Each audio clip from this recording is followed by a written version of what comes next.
Hello, my name is Keshwani. That's K-E-S-H-W-A-N-I, Keshwani.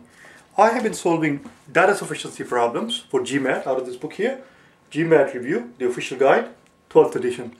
If you do not own this book already, purchase one immediately. You should be able to find it at mba.com. The problem that I'm about to solve is the one that you're going to find on page number 276, data sufficiency problem, number 41. Let's take a look at it. It simply says, what is the value of two-digit integer? What is the value of the two-digit integer? So we have a two-digit integer.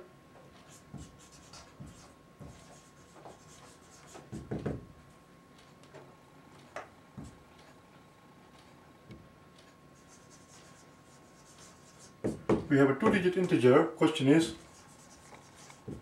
what is it?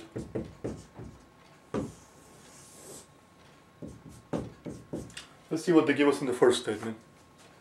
Before we do any work at all and before we proceed, let's put down here AD BCE. Since it is a data sufficiency problem, that's the first thing we should do. AD BCE.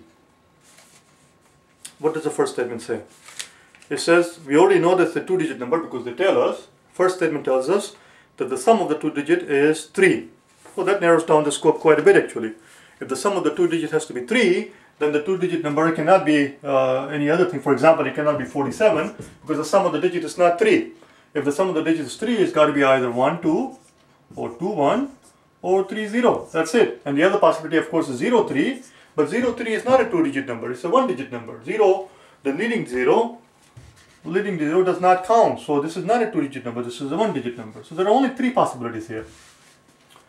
Even though there are only 3 possibilities, even though we have narrowed our scope quite a lot, before all we knew that it was a two-digit number, and knowing that it's a two-digit number, it could be any number from, I shouldn't keep calling it number, it's an integer.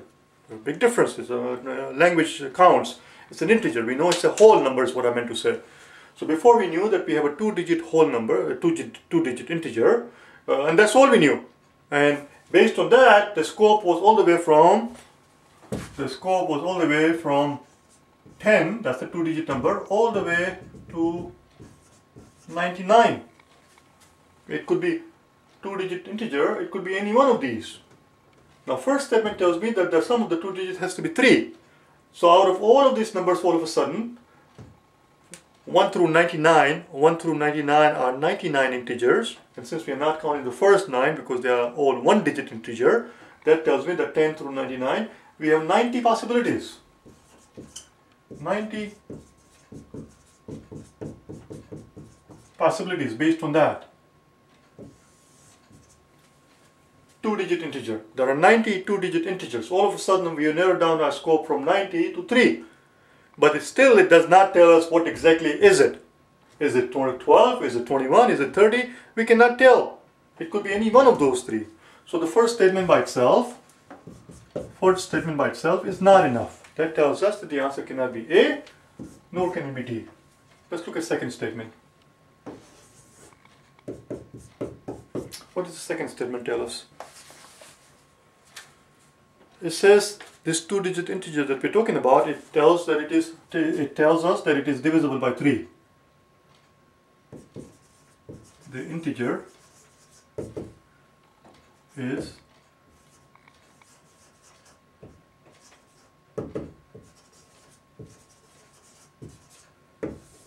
divisible by 3. Well, if integer is divisible by 3, so we had 90 possibilities here, and this tells me, we are working on our second statement only, so you have to ignore everything that we read in the first statement. Based on the information that is given in the second statement, it does narrow down the scope one more time. Before we had 90 possibilities. Since we know that it's divisible by 3, the smallest two-digit integer that is divisible by 3 is 12. Next is going to be 15, and then 18, and all the way up to 99. So we're taking every third. So all of a sudden from the 90 possibilities, we probably have 30 possibilities here. I don't know if I should use the word probably, because it is 30 possibilities, because it's 1/3 as many. That line was not going straight, it's bothering me. All of these numbers are 2-digit numbers, and all of these are divisible by 3. So second statement by itself does not narrow down to one integer as to what that one integer might be. So that tells us that the answer also cannot be B. Let's put the two statements together.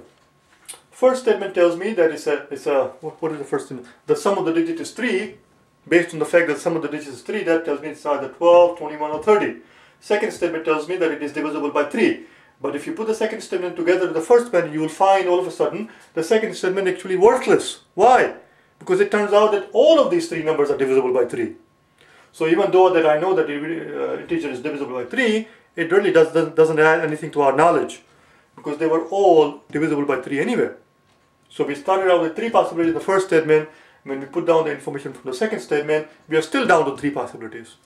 So putting the two statements together is still not enough to figure out what that integer might be, the 2-digit integer that they are talking about. Therefore, the answer is E. Alas. That was it. I hope you found it helpful. If you wish to get hold of me for personal private tutoring, you can go to my website at www.prep.gmail.com and send me an email. Or you can go to www.keshwaniprep.com and send me an email. Alright? Thanks.